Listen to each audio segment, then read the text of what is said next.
This is the Sony Xperia 1 Mark V, and I want to try to use it with the 1 terabyte SanDisk microSD card.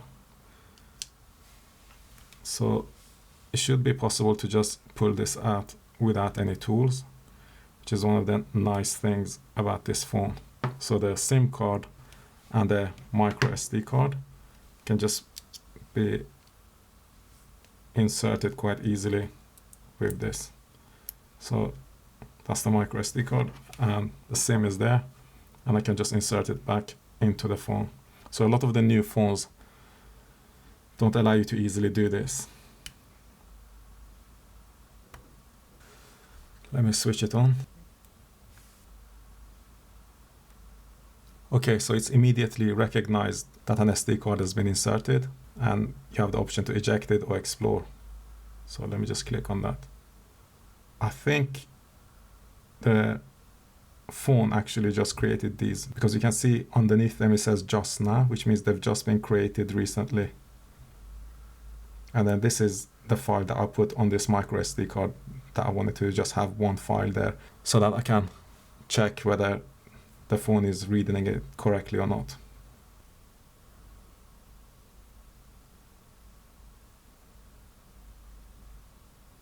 Okay, so here you can see the storage. So it says this device has 256 gig in total. And if I click here, I select disk, you can see that it says 1 terabyte total and 11 megabytes have been used.